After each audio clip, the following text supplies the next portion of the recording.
us being ignorant of that, we are prone to folly. And if we folly, we will get whipped from the slave master in some capacity. Maybe they'll have some mercy upon us and not throw us into jail like what they did with Dean Clifford, for Hmm. example.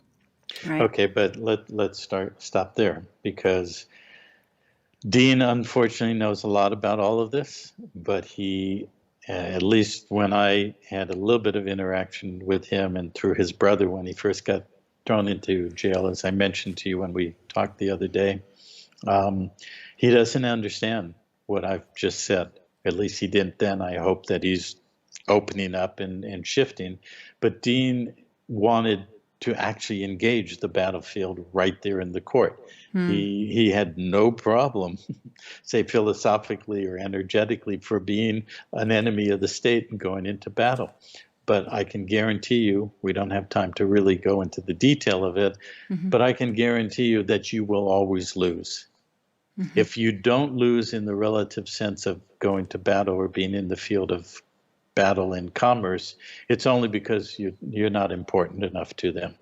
But if you're important enough, if you've stepped up and you're trying to, you know, rally the people, you will be taken down unless you know what you're doing.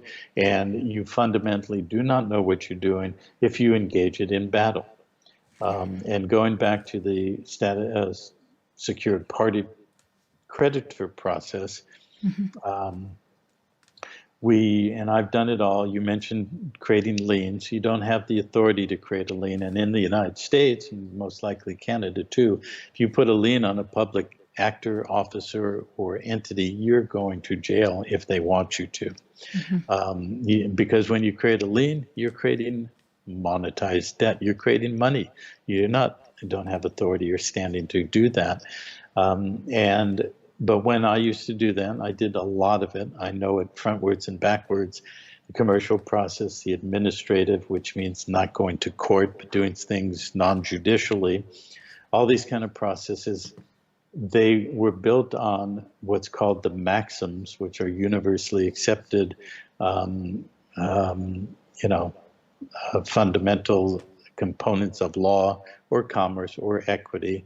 So in the maxims of commerce, it says, commerce is sovereign. You have the authority to state your claim, to speak your truth, speak it in an affidavit, things like that.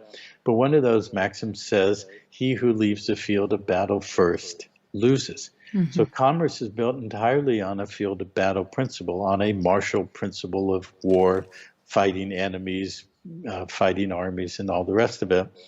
So we thought that was good because we sent an administrative process like a notice and demand, and we'd put them into default, dishonor, create a perfected commercial dishonor, and use that as a basis to create a lien.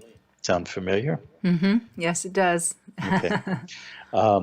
But what's hidden underneath that is, for one, when you do a UCC1 and you say your name in upper lowercase or all lowercase is the secured party creditor, you have credit, you're attached as a secured party to the debtor, which is your all capital name, so-called straw man.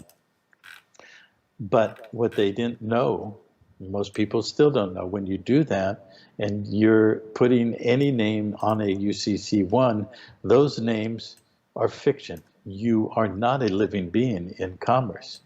By Mm-hmm. definition, you can't be. So we have all these people saying, I'm a secured party creditor, therefore I'm sovereign and I'm blah, blah, blah, and all these things. But by definition, that's an oxymoron. You cannot claim yourself to be living when you're still attached to the realm of the dead, you know. Mm-hmm. So, and that brings in a whole other component, which is the world system is a cult of death, and everything about it is based on death and dying, as I'm sure you know. Mm-hmm. But they own your body and your DNA because you pledged it as the collateral, the third part of a UCC. And so they must maintain public policy and the creation of public funds to maintain their monetized debt system in the perpetual admiralty jurisdiction, bankruptcy for the entire planet, and as well in a cult of death, in a realm of death with all the symbology and energetics and all the rest of that, going back to Egypt, Sumer, Babylon, and you name it, as well as under a military occupation. This entire planet was put into a global military conquest. And we can get into the esoterics and the deeper level of that, multidimensionally and galactically and universally, about what's really happening in this universe, in this creation, that this creational field called Earth is part of, that we're actually in a universal war with forces of magnitude and scale of, inconceivable to most people. But really, the last battlefield is right here on this planet. And so they're trying to complete and perfect a universal, complete containment within the context of military conquest and occupation. So when you're in the field of battle in commerce, you're in their playing field, you're in their sandbox, you're in war, you are contractually already admitted as an enemy of the state, and anything you might do in there is considered an act of belligerency or taking up arms, and basically they have rules to deal with that. Mm-hmm. And so in stepping into that situation, basically what I was taught is you don't act as a belligerent, or you don't, you speak respectfully, and you Yeah, know, I understand. I'm you going don't to make it interrupt. worse. Yeah. Yeah, I understand you, but belligerency is not yelling at the judge. Yes, I know. Yes, Yeah. Dean Clifford likes to yell at the judge, and that's overtly belligerent. But I'm speaking of a technical term in law. In 1899, after the American Civil War and everything being put under the 14th Amendment, and municipal corporations in the District of Columbia leading forward towards their goal of the 1930s, creating the whole United States as a bankrupt military occupied entity, and then globalizing it with all other national corporations. One of the stepping stones in that was something called the Rules of War on Land. That's not the exact title, but it was an international treaty in The Hague in 1899. And the very first article of that said that if there's an invading force, if the people of that territory take up arms without being properly organized as a military body, I'm paraphrasing, but that's what it says, they're considered a belligerent. So it's all these rules of war that you have to have this formal army to take up arms to repel an invading force, and to do this all formal stuff of war, which came out of the British system from hundreds of years in the past. We just watched a series on Netflix called Turn, if you ever heard of that. It's about the American Revolution. It's very interesting to watch because you can see all of the permutations of how they did things, and how the American rebels or patriots, what they did, how they did it. It's quite fascinating. It's called what again? Turn? Turn, Turn, Okay. as in turncoat. Gotcha. And it's the story of Benedict Arnold and what really happened. It's quite extraordinary, and it shows a lot of the real human level of what was going on then, and the lifestyle and the environment.